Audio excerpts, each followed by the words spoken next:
Hello and welcome to Roots from L&ER with me, Clara Amfo. Curious what this show's about? Let me break it down for you. It's about freedom, adventure, and getting you off the sofa. I want to inspire you to step out of your front door and explore the world, whether that's Sydney or Stevenage, York or New York, because let's face it, adventure doesn't always need a fancy postcode. Every episode will journey through my special guest travel stories, exploring the destinations and experiences that have shaped them.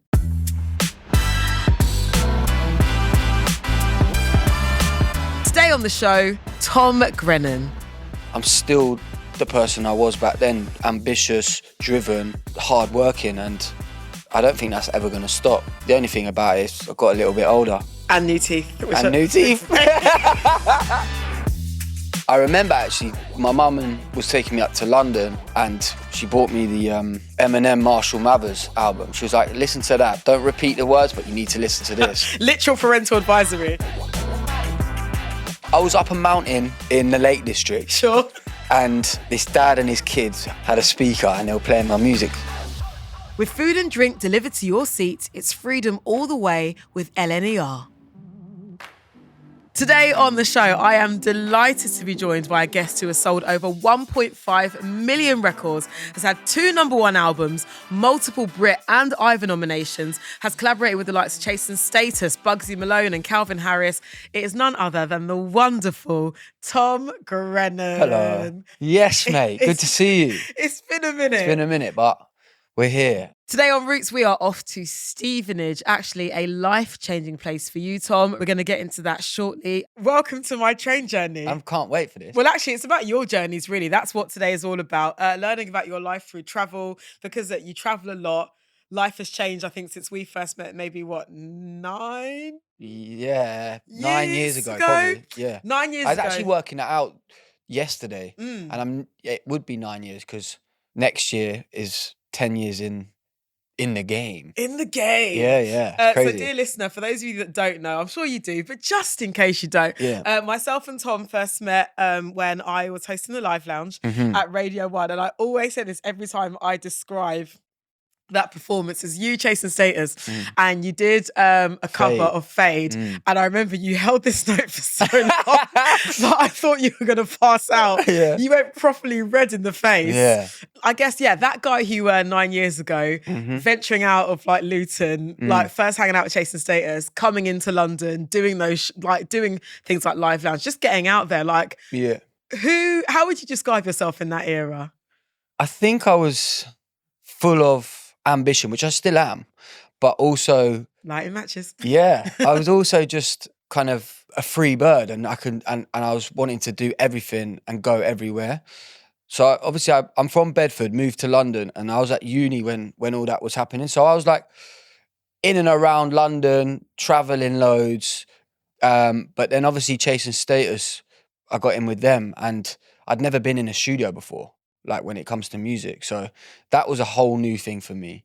And then my first time in the studio with them, and then we wrote All Goes Wrong. And that person who I was back then, I don't think I've changed too much, to be honest. I saw an old friend who I hadn't seen in about 7-8 years. And she said to me, from all the crazy stuff that you've done and what you're doing, you haven't changed at all. And I love that because I'm still the person I was back then, ambitious, driven, and hardworking, and I don't think that's ever going to stop. The only thing about it is I got a little bit older. And new teeth. New teeth. They look good, you know. Thank you. Yeah, natural. No, they look good. You know what? I love when someone is doing well for themselves. You're just like, hang on a minute, something's different. That smile's a bit wider. Yes. Looking even, looking lovely. Had to do it. Hasn't affected the vocal quality. FYI, still sounding great. I guess, today we're learning about your experiences like through travel, which we'll get to more of, I guess, with you sort of with where you are now. But I want to kind of take it back to baby Tom. As a little kid, were you an adventurous child? Were you curious about the world as a little kid? Definitely, yeah. Like I'm from an Irish background, so I've always was traveling to Ireland in the holidays and whatnot. And I'm from a small town, so being able to like get out of that small town and see a little bit of the world, knowing that there was a bigger world outside of Bedford. Do you know what I mean? But I was always curious, and I was always wanting to see where I could go and how to get there. Do you remember the first journey that you took by yourself anywhere? Yeah. Do you know what? I got in so much trouble for it, and it wasn't a far journey, but for a 9-year-old, it was pretty far. Oh gosh. I went from Bedford to Milton Keynes, and I went and bought trainers, like, because there was a Foot Locker there, and I remember being 9 and I had all this money saved up from doing little jobs, and I needed Always one a pair of trainers. So I went and got them, and got back. My mum was like, "Where'd you get them trainers from?" And I was like, "I went to Milton Keynes to the Foot Locker," and I was 9, and she went, "What?" And yeah, got in a lot of trouble for it. But I thought, like you say, like, that was my first memory of like leaving on my own, buying a ticket and going. 9 years old. Yeah. Do you know what? I'm just thinking about what my parents would have done. I bet your mum went mental. Yeah. Yeah. She did. Yeah.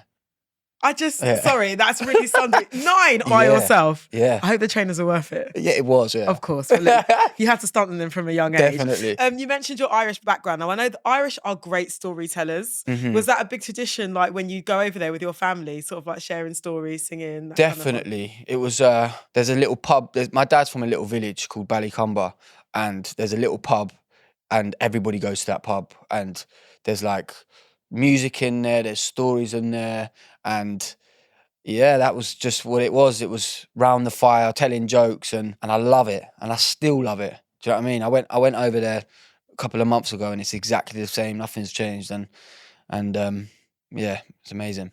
Was it at those gatherings that you discovered your voice, or did that come a bit later? That came a lot later, but I definitely like took it all in and soaked it in and like a sponge, and I didn't realise I was doing it. Do you know?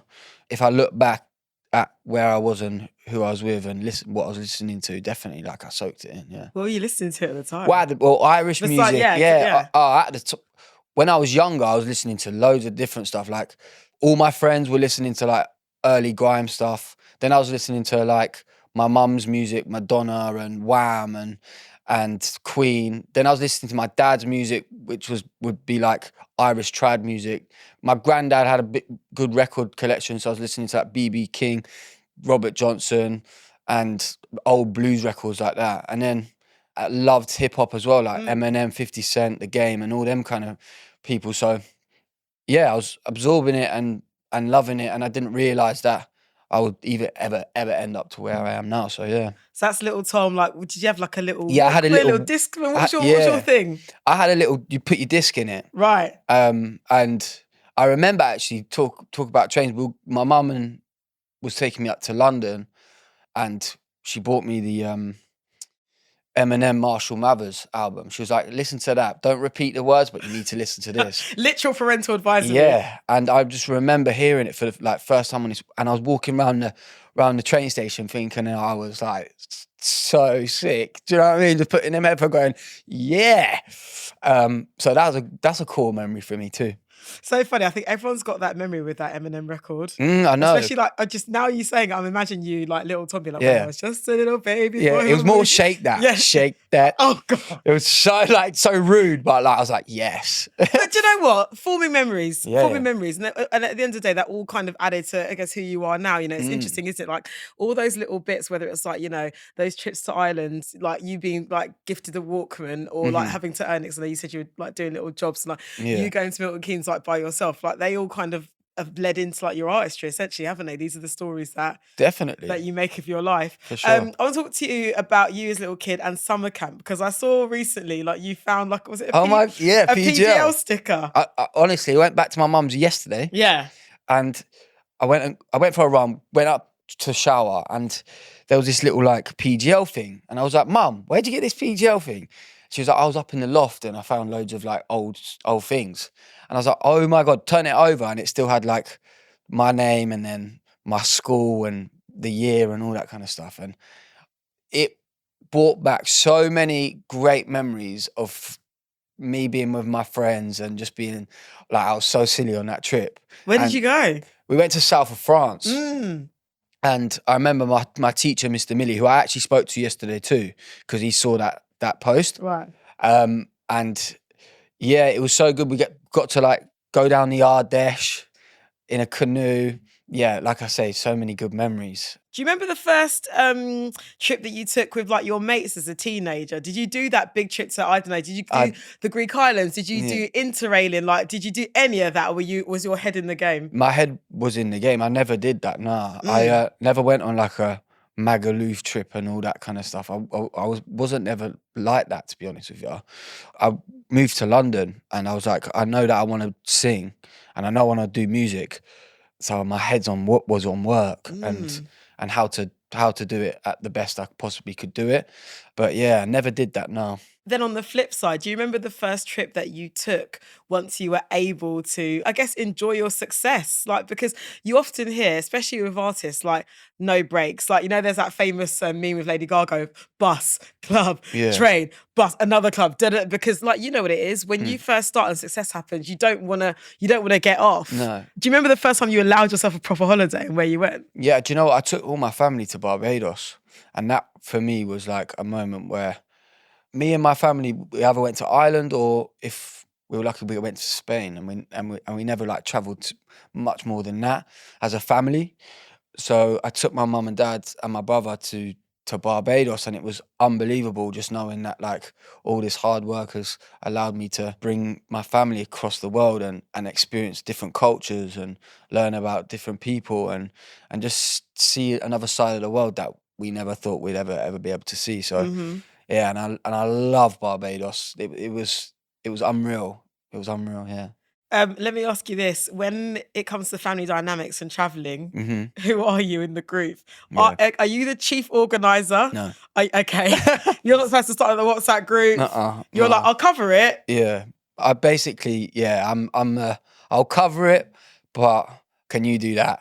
Can you sort out the hotel? It annoys me that I've got used to it, but tour managers are the best people in the world. Listen, they are the best. When it comes to entertainment industry, doing the Lord's work. Yeah, like they are the best because I just get told where I'm going and where I'm going. I'm like, wicked, can't wait. But yeah, I'm not very organised with that kind of stuff. It actually freaks me out a little bit. So now, Tom, as we all know, congratulations, by the way, you are a married man. Thank you. So now you're married to your beautiful wife. Yeah. When it comes to the holidays and the trips that you two take together. Yeah. Is she basically doing it all? Yeah, like I know, like we speak about where we want to go, and we definitely do research. I like to research with her, and I like to go. Oh, I'd love to go here, and I'd love to see this and that and whatnot.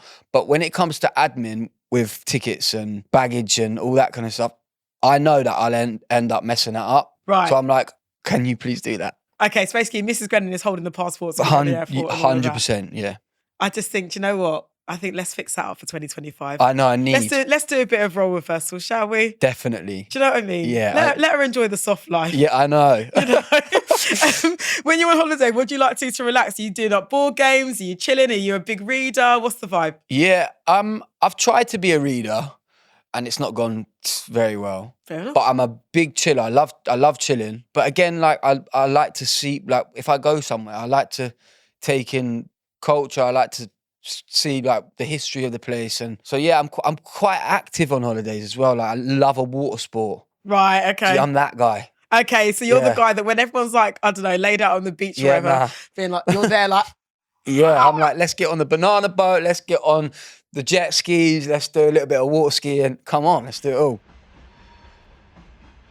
Are you a competitive game player? Because I don't know if you can see I saw these, yeah. I am very competitive, yeah. Okay, I've got Pop Top Trumps. Wicked. I feel like this could inspire you for your next journey. All right, wicked. So we'll have to get into it in a little bit. In fact, actually, let's do it now, right? Just in case you don't know the rules. Cool. Top Trumps is essentially about beating each other with points, okay? I haven't played Top Trumps in years. Well, here we go, babes. It's 2024. Time for something brand new. So when we play this game, I want you to tell me, A, if you've met this person, and B, where in the world you may have met them. Okay. All right? Okay, so I'm going to start with Beyonce. Have I met Beyonce? I wish I'd met Beyonce. Nah. Been in the same room as her?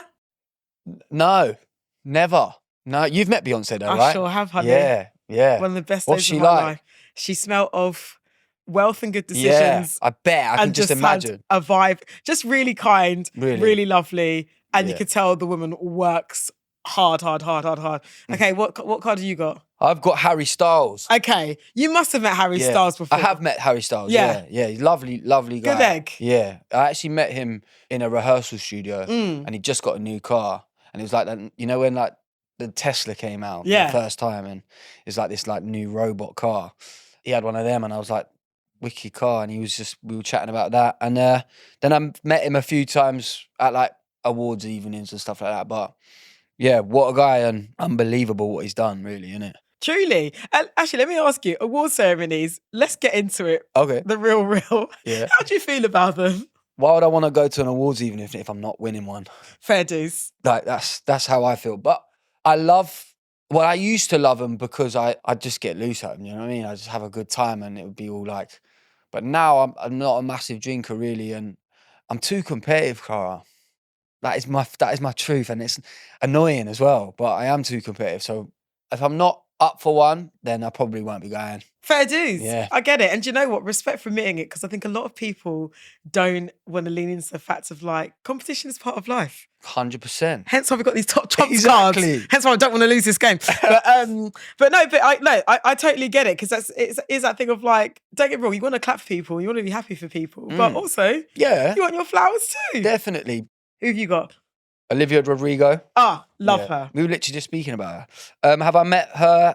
I have met her. You've obviously met her. I have. Yeah, and I thought, again, it was just at the time, I actually, again, met her at awards evening. Brit Awards? Yeah, Brit Awards. Right. You know when she won loads? And she did driver's license, It was that, yeah. It was that year. I thought she was so down to earth and just this artist and woman in music who was like doing amazing things and just shifting things up a little bit, you know? Do you know, because I remember that performance so well, because it was just her and I think the pianist, and it was such a raw live vocal. And I wanted to ask you, actually, just based on what we remember of that performance, like for you, I know live performance is like, that is where you come alive. Like I've seen like the festivals you do, like your own shows, like you love your audience like so deeply. Yeah. Like when it comes to live performance at this point in your life, do you feel like you are, I guess, like the best you've ever been? Like, are you constantly learning about yourself as a live performer, or do you feel like setting it? When I get asked this question, because I've been asked it a few times, I feel like I've been... Is that your nice way of saying you're over being asked this? No, not at all. Yeah. Because I like it, because I have always felt like I was at my best. But now I look back, I do it how I used to play football. I used to watch people play football, videos of different footballers, and then watch myself play football. I'm like, how am I going to make it better? So now I watch my performances back. I'm like, how do I make that better? And I went back to actually like 2018, 19, and I watched myself. And at that time, I thought it was amazing. But now I look at it like an athlete. I was like training, and I was like getting better, but I was never ready to like go the full, like get that gold at the Olympics, basically. And now I feel like I'm up there, and I'd say like I'm at my best right now. Right on. No, lean into it, man. 100%. And 100%. Again, I had an interview, and this lady said, "Oh, Gunnersbury Park, the show that I'd done in the summer, that must have been the pinnacle moment of your career." And I went, no. Like, it felt like the start of my career, because I'd worked so hard up to the biggest show of my career so far, and it just felt like the start of something. And like I say, like I'm about to run that race of my life, and I believe the race is just starting now, and it's going to be a long run, but I'm going to get there, and I'm going to start. Slow and steady really is the way to do it, exactly. Because I think also when you look at the music industry right now, and I guess like the poposphere, the culture, however you want to call it, it's quite bizarre. Because when I think about the past 10 years in particular, and like solo male breakout like artists from the UK, there actually haven't been that many of you. And then where are they gone now as well? It's really interesting to observe. Like obviously I'm always going to be here for like women doing great in music, and like the girlies are killing it. But like when it comes to solo male breakout stars out of the UK, it compared to the women, there's actually not that many, particularly in the sort of like pop contemporary space. Like you know, yourself, Harry Styles, Capaldi. Like the pool's quite small actually, isn't it? It is, definitely. And I feel like I'm very blessed in the sense of it hasn't just gone bang. Yes. Because then I have had no room. If it did that, I've had no room to improve.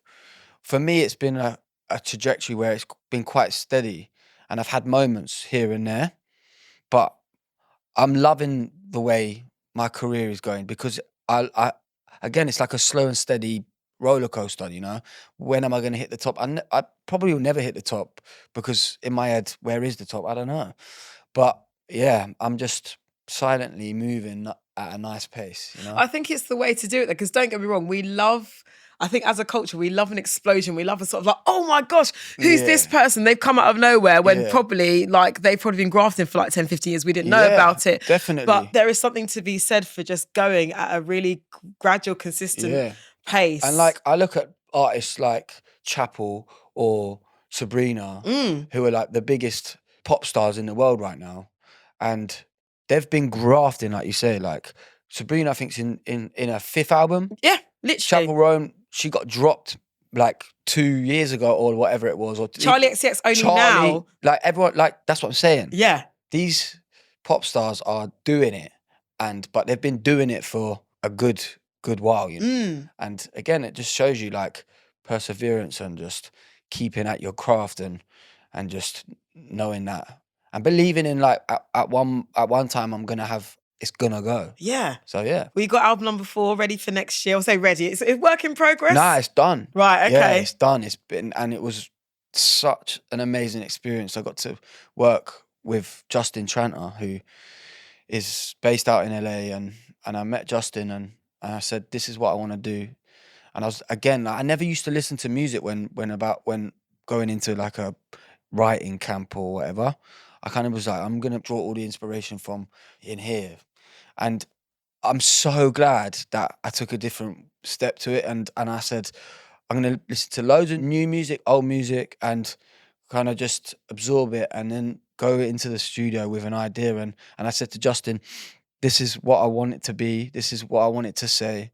But also, like, pop music and music moves so quickly, and I don't want it to just be like one down the lane album. I want it to like have loads of different flavors, colors, and it can be an album of just pure like, wow, I never thought Tom would ever go there. And I was again listening to my music as well, and I realized and thought I was going down a lane, and I was like, I can't not go down a lane. Like, I have to really try and reinvent myself, and these are all the things I was saying to Justin, and we went in, and honestly, the music is so fun. And if you're not like a lyric person, then you can still like listen and go, wow. But if you're a lyric person, you go, okay, there's a lot of meaning behind these songs, you know? And I'm excited for everyone to hear where I've gone with it and see where it takes me. 2 questions. Working in LA, traveling to LA, that experience, did that affect how you went into the studio? Because because they do say there's a different sort of air around. Yeah, definitely this time. I think I'd been traveling to LA for a few years, and I never really got anything, and I didn't really understand why, because I was in these big rooms, and I was like, oh, I've got nothing. And then, like I say, met Justin, and it changed my world, you know, like just how creative the rooms were, and how much like he got me, and you know what I mean? So there's definitely a different spirit and different vibe in the air in LA. It's just meeting the right people out there, and thankfully I've met them. So yeah, we'll see. Yeah. Oh yeah, and I know you're definitely going to surprise people, because I guess this new single, it's like very disco. It's quite Bee Gees-esque, I thought. Yeah. Got a cute little double clap in there. Yeah. All of that. Yeah. Which I don't think people wouldn't expect from you at all, would they? Definitely not. And I think Higher is a song that eases people in. Like we're going over here. Do you know what I mean? All like, right. Yeah. But Bee Gees were definitely a big influence throughout the record. George Michael, big influence. Prince, Robbie Williams. So yeah, there's a lot going on, and yeah, I'm excited. He's coming for it. I'm coming. He's coming. He's taking it. He's taking it. Talk to me about, I guess, being inspired on the road, because you know, I know you've toured extensively. Again, you travel extensively. Like, how do you stay inspired when you're basically seeing the inside of, you know, a bus, a train carriage, like a plane? Luckily, I've got the people in my band are very musical.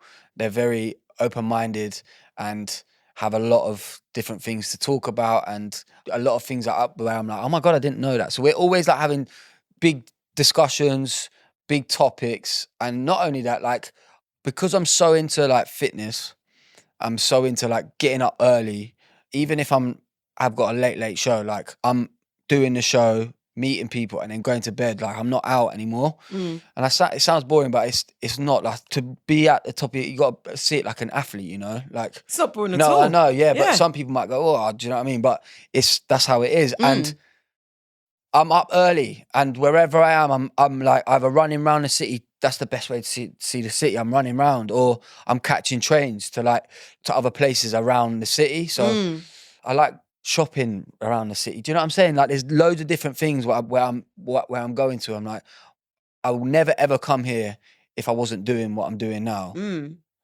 I hope I'm doing this for the rest of my life, but there might be a time where I don't have the beauty of being able to go to different countries and different cities and experience them. So I'm going to experience them while I'm here now and take it all in. So that inspires me, and yeah, like jotting down different things, different memories, to keep in a diary, and also like videoing everything. Like, obviously I've got like a guy his name's Johnny, and we come out and capture everything. And I was never my mum and dad never could afford like a camera when I was young. And you know, you see like a lot of friends or whatever, and they've got all these like home family video. Like I've never had that. We don't have that either. Nah, and like I see all this old footage of. I'm like, I wish I had that.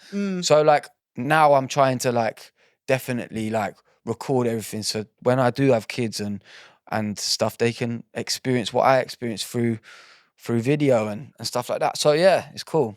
You mentioned about, I guess, like, you know, where you like take stuff in, like whether you're like, you know, going for a little run or doing whatever. Like, where would you say is the most, I guess, interesting place your music has taken you? And also, where is the most random place that you've been recognised and clocked that you were like, hang on, what, you know me here? Yeah. My music's taken me to like South Africa, which I never thought I'd ever get to go to South Africa. What a place. I still find it mad that my music travels to America, you know? I still Eastern Europe, like even in England, I find it mad, you know. So where's the most random place in England actually that you've been clocked? Most random place in England? Yeah. I was up a mountain in the Lake District. Sure. And I was going for a walk, and this dad and his kids had a speaker, and they were playing my music. So I kind of like was like, oh my God. And then they clocked me, and I was like, yeah, that's me. And they were like, we know. And then we actually walked up the mountain together, and we just spoke about like my life, their life. And again, music, you get to meet random people that you never would have met, and just hear different stories. So yeah, up a mountain was pretty weird. Skiing as well. Like I had a helmet on, so I feel like my hair is quite distinctive. It is distinctive. Yeah, so like I had a helmet on, and up a mountain in the middle of France, and got recognised up there. And I thought, I'm on skis and people are recognising me. So yeah, that was cool. It's pretty magical, that stuff though, isn't it? It is, yeah. Yeah, it is cool. Let me ask you this. When it comes to meeting people on purpose, who's next on your hit list to work with? Who you think could vocally push you? Oh, Gaga, I'd love to work with. That would be fun. Yeah, I'd love to work with Gaga. Don't you love that side note? Don't you love that duet with her and Bruno? I think it's love it. Beautiful. Yeah, I love it. Bruno is like different class. Yeah. I would love to work with an artist called Blast. I keep saying it, but Blast is in from LA. He spells it with an X. Yeah. It was on the Kendrick album. Yeah. Yes. He's brilliant. Too sick. Yeah. So I'd love to like see how like if I could do it in the world that he's in, and I think just our voices would sound cool together. Yeah. So we'll see. Yeah. Tom, we have arrived at our stop of Stevenage. Yeah. Talk to me about Stevenage. Stevenage. I played for Stevenage. So when I was playing football, I got dropped from Luton, and I was like, well, I need to find another team. And I played for Stevenage in the end. And my manager at Stevenage was a guy called Luther Blissett, who is a legend in the game. And you got to be with a name like that. In it, Luther Blissett. He is a ledge. That's a serious name. Yeah. And I just remember like being like 17, having to get the train to Stevenage to play football. And it was kind of a moment in my life where I was like, do I want to try and really give football a go, or am I going to be real with myself? And I've always been real with myself, and I just knew that I wasn't good enough, and I just knew that I always knew I had something in me that I wanted to do something special and leave my mark, you know. And I never knew what that was, and I thought it was football, but I just wasn't good enough. And I basically said to myself, you need to find something else if you want to do what you believe is inside you. And then music happened. But I remember that being a very, like, again, core memory, a massive decision in my life, you know. And Stevenage was the last football team, and my last destination, as you'd probably say, when it comes to football. Do you know what I mean? So yeah, that's where, like, I hung up the boots and said, I've got to find something else. And thankfully, music was entering my life. So yeah. That's so fascinating to hear. And so I guess it's quite profound, isn't it? Because it's that thing of, like, with any sort of sport, in theory, the thing is, if you train really, really hard, you will always improve. Yeah. But when it comes to being an artist, obviously there's something quite mystical about it. And it's, I believe, like, it's a gift, but it's still something that can be worked on. So to make the decision to apply yourself to one or the other must have been quite tough. It was, yeah, definitely. Because I didn't have music at that time either. So I had to say to myself, like, I know something is inside me that is special, and I know something had a spark in me, but I didn't know where it was and what it was. And having to leave what I loved and say, I ain't good enough, and I ain't ever going to be where I believed I was going to be as a kid to 17 was definitely, like, a hard goodbye, you know.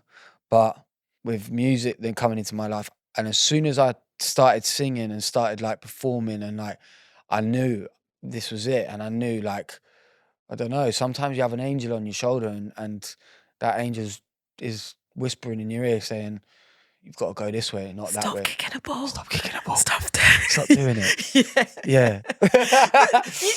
I'm sorry. I'm just, like, I'm so, again, I'm genuinely so fascinated by this. Like, I guess with your success, you've been able to do, like, great things for, like, good causes like Soccer Aid and things like that. So it's kind of come full circle, hasn't it? Definitely. Anyway. 100%. And have you found that you've been able to go and perform? Have you performed in Stevenage yet? Or, like, had a chance to? Or would you in future? I probably have done, yeah. But, like, not like a gig I can remember, nah.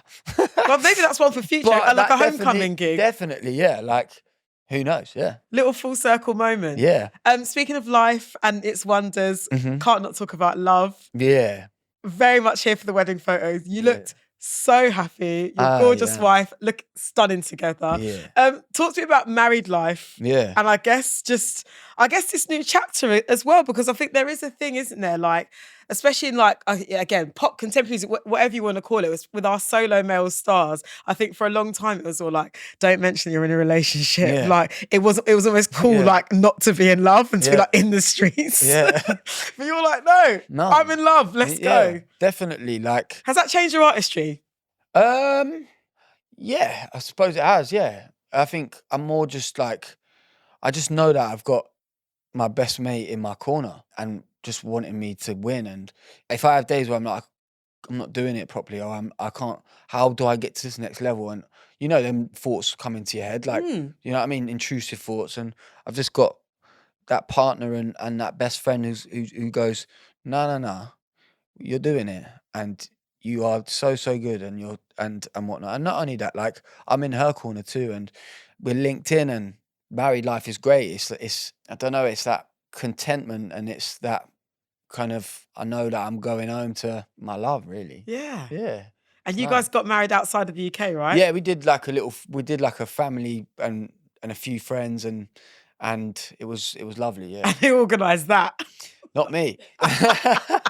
Nah, not me. Daniela, her name, my wife is name. Yeah. And Daniela is very creative. She knows exactly what she wants. And we also had a planner. So them two together were kind of like making it, cooking it up. And got it. I saw it and I was like, this is sick. Turned up, so Turned I up. Yeah. got it done. Yeah, it was an emotional day though. Like I never thought I would cry, and like I'm an emotional person, but I just, because you live with this person and you're in each other's pockets anyway, and you know each other inside out, and I thought I won't cry. Like, it's just like seeing Daniela again down the aisle. That's it. But I turned round and I have never cried like that. Like, it was like a cry from my soul, just saying like, I've never witnessed beauty like that. Yeah. It was a special day, man. Are you two staycationers? Do you travel around the UK a lot together? Yeah, like we do actually. Yeah, I think I mentioned top 3 places. No pressure. Where did I mention with the mountain again? The Lake District. The Lake District. Yeah, top. That's like unreal. I would say I love like up north just because it's sick, and then somewhere near the ocean like Cornwall or like somewhere like that. Strong 3. Yeah. Strong 3, Tom. Thank you so very much for joining me. Thank you. It's been a wonderful, like, just been nice to reconnect. Yeah, definitely. Yeah. It's been a while. Love you to hear all your journeys. Thank you very much. I feel like you should write a book in the future. Would you? Here we go. Definitely, I'd love to. Yeah. Ghostwriter though. I like it again. Yeah. No, lean in. You know your lane. Definitely. No, but I think there is it's so fascinating to hear from people who have got a path to choose when it comes to either choosing your creativity or choosing, I guess, a 9 to 5. Also, but then choosing something that also, I don't know, because like football's such a hyper masculine sport, isn't it? And it's something that everybody loves. It's such an instant grat sort of situation. Yeah. And to say, do you know what? No, I actually just want to sing. Yeah. I think there's a good book in that. I'm just saying. I'm here for it. Tom, thank you so very much for joining us today on Roots from LNER. Tom's new single, Higher, is out now, and his 4th album, as you heard, is most definitely on the way. If you like what you heard today, why not rate and review wherever you get your podcast, and make sure you give us a follow. Also, look out for Tom's Quiet Coach episode. It's going to drop next week, where we're going to hear all about his travelling snacks, his tracks and his hacks, and what places have inspired him and changed him. Until then, see you on the next ride. Clear your inbox and think outside the box. On LNER, it's freedom all the way. Roots from LNER, a distorted production